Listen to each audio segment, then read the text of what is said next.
नमस्कार, मैं आशीन दीक्षित और आप देख रहे हैं इंडिया बॉयज। स्वागत है आपका देवभूमि समाचार में। बुलेटिन की शुरुआत करेंगे बड़ी और अहम जानकारी के साथ। देश भर में कई जगहों पर चल रहे छात्र आंदोलन के बीच गुरुवार देर रात प्रधानमंत्री नरेंद्र मोदी ने सोशल मीडिया पर एक वीडियो पोस्ट करके पेपर लीक के बाद अपनी सरकार के उठाए गए कदमों का जिक्र किया है।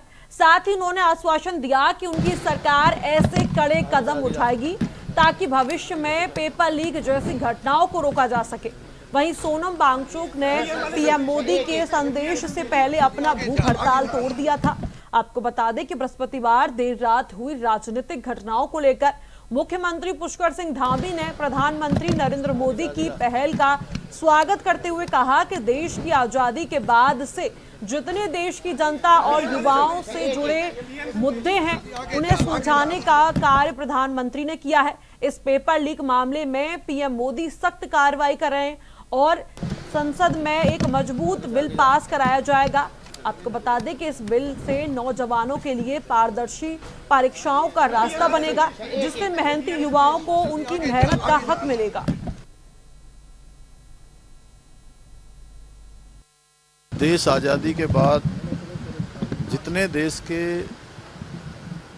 ऐसे ज्वलंत मुद्दे थे जो जनता से जुड़े हुए थे, यहाँ के नौजवानों से जुड़े हों, गरीबी उन्मूलन से जुड़े हों, ऐतिहासिक निर्णय लेने हों, अनसुलझे अनेक मुद्दों को प्रधानमंत्री आदरणीय नरेंद्र मोदी जी ने ही जो है उनको सुलझाया है और उनके सख्त प्रावधान किए हैं।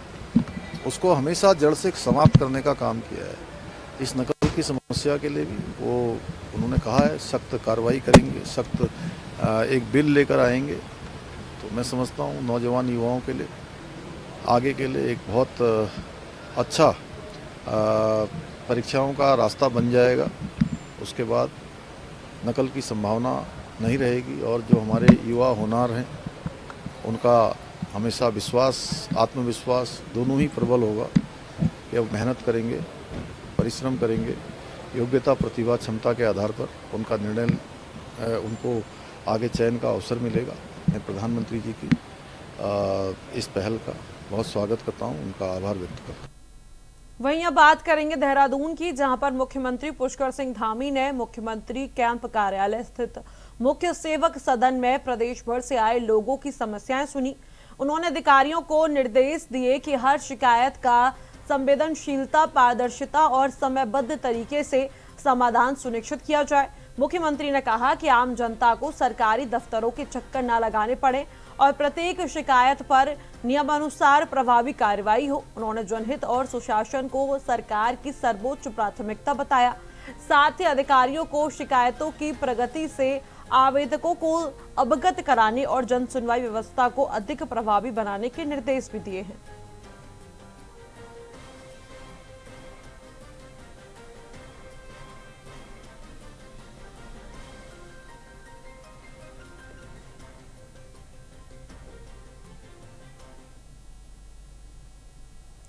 वहीं खबर अब देहरादून से आपको बता रहे हैं, जहां पर उत्तराखंड कांग्रेस की परिवर्तन संकल्प यात्रा को लेकर राज्य में सियासी पारा चढ़ गया है।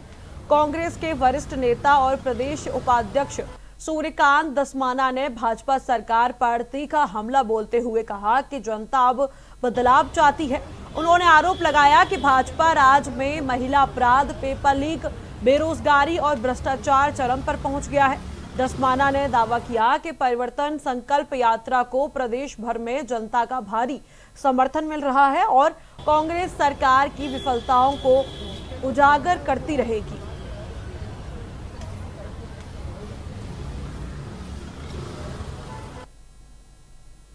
बच्चों पर, छात्रों पे, छात्राओं पे, लड़कियों पर लाठीचार्ज, उनके कपड़े फाड़ देना, पूरे देश के अंदर जो अराजक माहौल बनाया हुआ है और परिवर्तन यात्रा उत्तराखंड में हो रही है।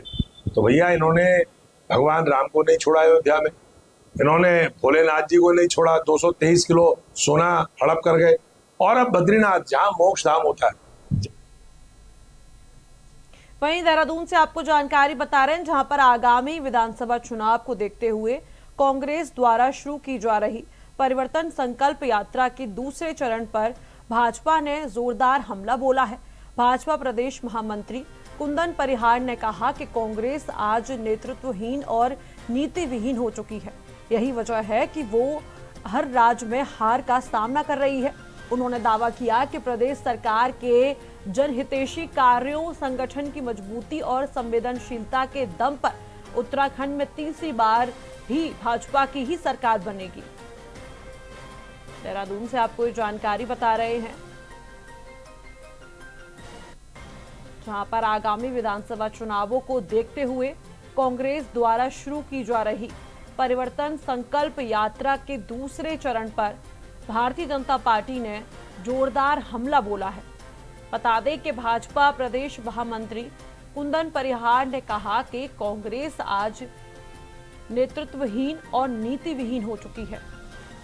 बता दें कि उन्होंने ये कहा कि यही वजह है कि वो हर राज्य में आज हार का सामना कर रही है।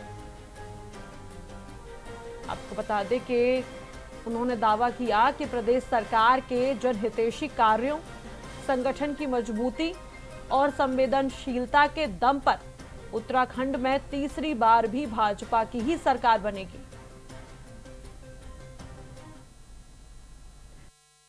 देखिए, आज कांग्रेस जिस स्थिति में है और उससे निरंतर रसातल की ओर जा रही है। कांग्रेस के पास न तो नेतृत्व है, न कोई नीति है, न कोई निर्णय करने वाला वहाँ पर है और न किसी के निर्णय को वहाँ पर मानने वाला है। इसलिए आज राज्य दर राज्य कांग्रेस चुनाव हारते जा रही है। और जब हम बात करते हैं इस देवभूमि उत्तराखंड की, तो उत्तराखंड में भारतीय जनता पार्टी की सरकार ने ऐसे लोक कल्याणकारी कार्य किए हैं जिसकी बदौलत हम कह सकते हैं कि आने वाले चुनाव में जिस प्रकार से सरकार की सक्रियता है, सरकार की संवेदनशीलता है और संगठन की सुदृढ़ता है, उसके आधार पर तीसरी बार भारतीय जनता पार्टी की सरकार उत्तराखंड में बनना तय है। वहीं अब बात करेंगे देहरादून की, जहां पर भारतीय जनता पार्टी पूरे उत्तराखंड में संत रविदास की 650वीं जयंती हर्षोल्लास के साथ मना रही है। बता दें कि भारतीय जनता पार्टी प्रदेश महामंत्री कुंदन परिहार ने कहा कि पार्टी संत रविदास के दिखाए मार्गों और आदर्शों पर चलने का आह्वान कर रही है। आपको बता दें कि उन्होंने कहा कि जयंती के अवसर पर प्रदेश भर में विभिन्न कार्यक्रम आयोजित किए जाएंगे। आपको बता दें कि जिनके माध्यम से जन सेवा के कार्य भी किए जाएंगे। भाजपा कार्यकर्ताओं द्वारा संत रविदास के विचारों को जन जन तक पहुंचाने का संकल्प भी लिया गया है। देहरादून से आपको ये जानकारी बता रहे हैं, जहां पर आपको बता दें कि भारतीय जनता पार्टी पूरे उत्तराखंड में संत रविदास की 650वीं जयंती बड़े ही धूमधाम से हर्षोल्लास के साथ मनाने जा रही है। आपको बता दें कि भाजपा प्रदेश महामंत्री कुंदन परिहार ने कहा कि पार्टी संत रविदास के दिखाए मार्गों पर, उनके पद चिन्हों पर चल रही है। उनके आदर्शों पर चलने का आह्वान भी उन्होंने किया। उन्होंने बताया कि जयंती के अवसर पर प्रदेश भर में विभिन्न कार्यक्रम आयोजित किए जाएंगे, जिनके माध्यम से जन सेवा के कार्य भी किए जाएंगे। बता दें कि भारतीय जनता पार्टी कार्यकर्ताओं द्वारा संत रविदास के विचारों को जन जन तक पहुंचाने का संकल्प भी बीजेपी द्वारा लिया गया है। देखिए, पूज्य संत रविदास जी इस देश के एक प्रमुख आध्यात्मिक संत रहे हैं।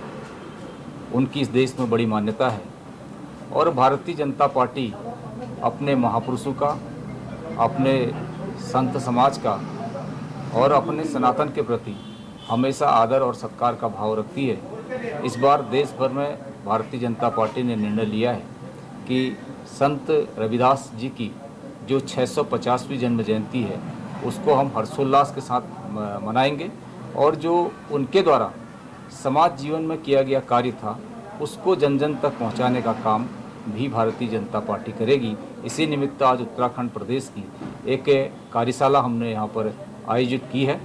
इस कार्यशाला के माध्यम से जो इसमें अनेक प्रकार के जो कार्यक्रम होने हैं उन कार्यक्रमों की रूपरेखा इसमें रखी जाएगी और कार्यकर्ताओं से आग्रह किया जाएगा कि इसको निचले स्तर तक इस प्रकार के कार्यक्रम करके और जन जन तक संपर्क करके संत रविदास जी के विचारों का प्रचार प्रसार करने में अपनी महत्वपूर्ण भूमिका का निर्वहन करें।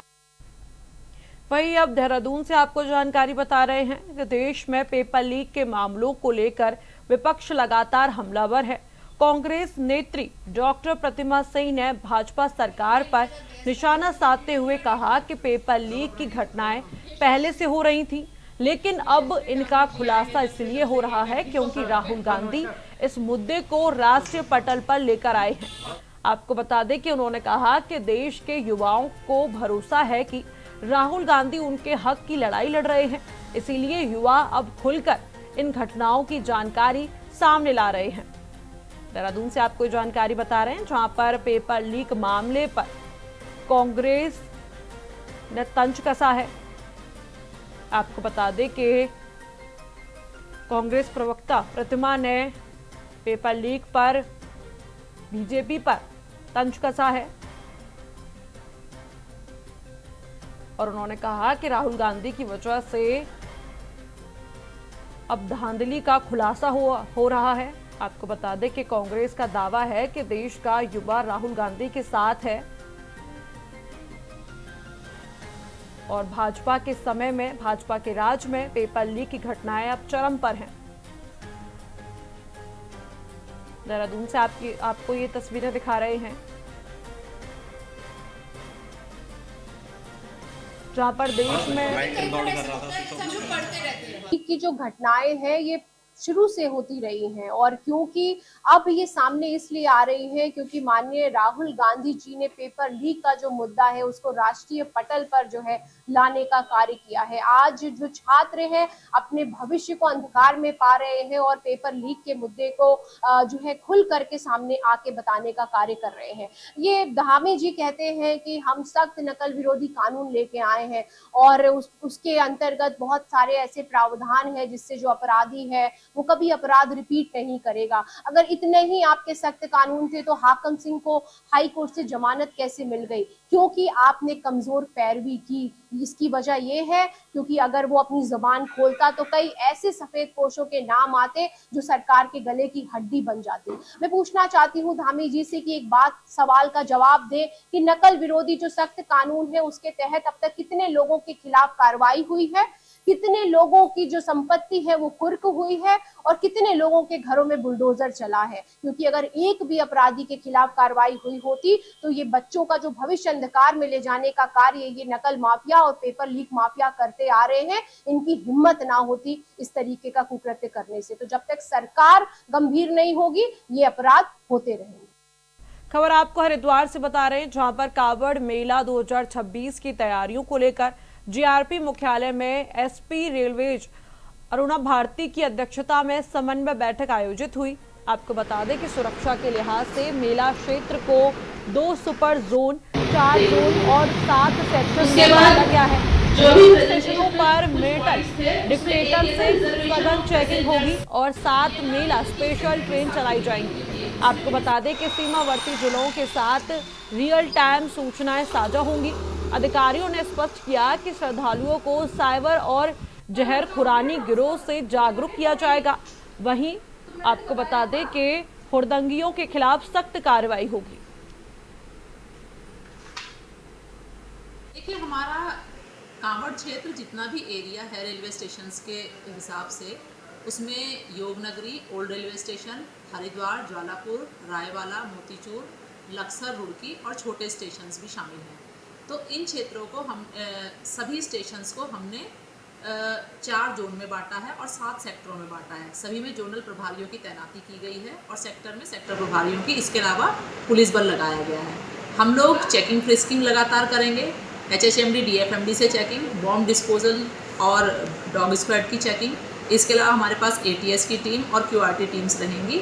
इसके अलावा हम लोगों ने पूरे कांवड़ यात्रा के दौरान फायर सेफ्टी ऑडिट करवा लिया है और इस पूरे मेला अवधि में फायर का हमारा पूरा इंतजाम रहेगा, सुरक्षा का, और एम्बुलेंस सर्विसेज की भी हमने CMO साहब से रिक्वेस्ट किया है जो उन्होंने हाँ कर दी है। इसके अलावा इस बार जैसे पिछले साल 7 मेला स्पेशल ट्रेनें चली थी तो इस बार भी हम लोग उनसे रिक्वेस्ट किए हैं, जिस पे उन्होंने हाँ कर दी है कि 7 मेला स्पेशल तो चलाएंगे ही, अगर भीड़ बढ़ती है तो वो और भी रेक्स अवेलेबल रखेंगे और एक्स्ट्रा ट्रेन चलाने के लिए वो हमें आश्वस्त किए हैं। हम लोगों ने इसी मेले की व्यवस्था के चलते इंटरस्टेट मीटिंग भी कर ली है, जिसमें कि जो नजीबाबाद, सहारनपुर, शामली, मुजफ्फरनगर, इन सब जगह से भी अधिकारियों ने भाग लिया और पूरी व्यवस्था का हम लोग रियल टाइम शेयरिंग कर सकें और सूचनाओं का आदान प्रदान कर सकें। जो क्राइम होने वाले होते हैं उन क्राइम्स के बारे में हम लोग आपस में कोऑर्डिनेट कर सकें। तो हम लोगों की इस बारे में मीटिंग हो चुकी है। हम लोग पूरी मुस्तैदी से कांवड़ यात्रा को संपन्न कराएंगे। देखिए, पहले तो अपील ये की जाएगी कि जो हुड़दंग है उसको ना ही किया जाए तो अच्छा है, पर अगर करते ही हैं तो हम लोग लगातार उन पे जो भी कार्रवाई होती है वो करेंगे। वहीं अब बात करेंगे रामनगर की, जहां पर तिराई पश्चिमी वन प्रभाग के फोटो और हाथी डंगर पर्यटन जोन को दोबारा खोलने की मांग को लेकर पर्यटन कारोबारियों ने डीएफओ प्रकाश आर्य का घेराव कर ज्ञापन सौंपा। कारोबारियों का कहना है कि दोनों जोन बंद होने से जिप्सी चालकों और गाइडों के सामने रोजी रोटी का संकट खड़ा हो गया है। आपको बता दें कि मांग पूरी न होने पर उन्होंने उग्र आंदोलन की चेतावनी दी है। वहीं डीएफओ प्रकाश आर्य ने बताया कि वन जीवों और पर्यावरण की सुरक्षा के लिए ये फैसला लिया गया है। कारोबारियों के ज्ञापन पर उच्च अधिकारियों से चर्चा कर नियमानुसार फैसला लिया जाएगा। देखिए क्या कुछ कहा डीएफओ ने।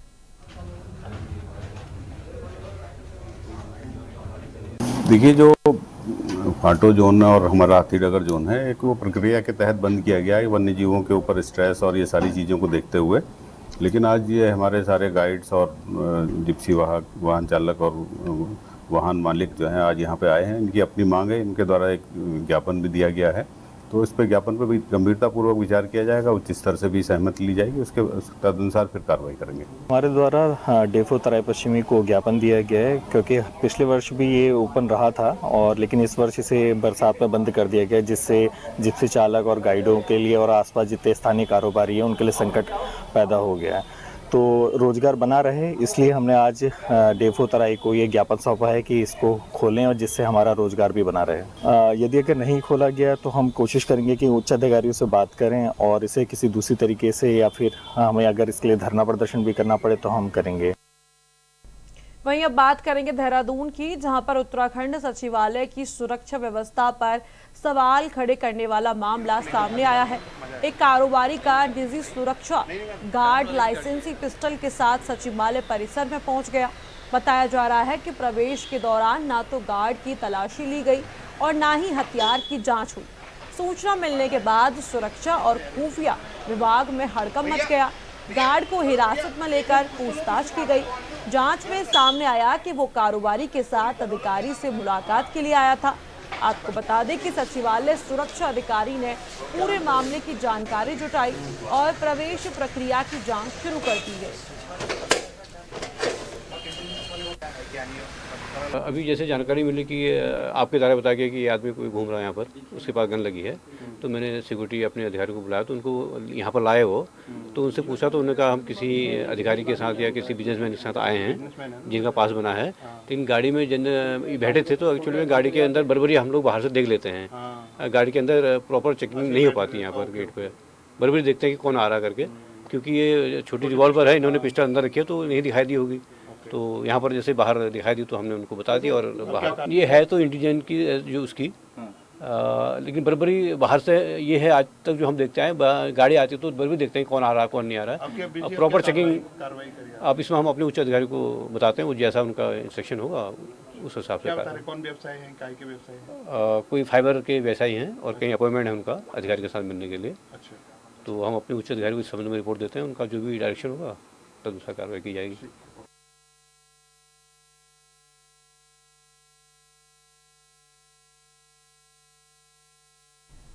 देहरादून से आपको जानकारी बता रहे हैं, जहां पर नशा तस्करों के खिलाफ दून पुलिस को बड़ी सफलता मिली है। बता दें कि एसएसपी दून के नेतृत्व में कार्रवाई करते हुए पुलिस ने एक अंतर्राज्यीय नशा तस्कर को गिरफ्तार किया है।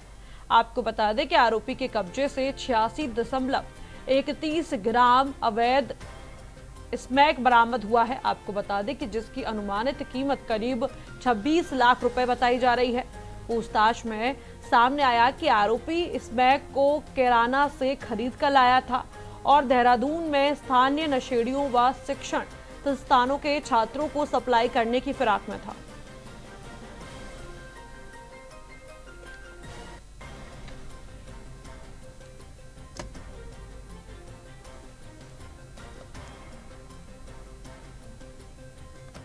फिलहाल इस बुलेटिन में इतना ही। आप देखते रहिए इंडिया वॉइस।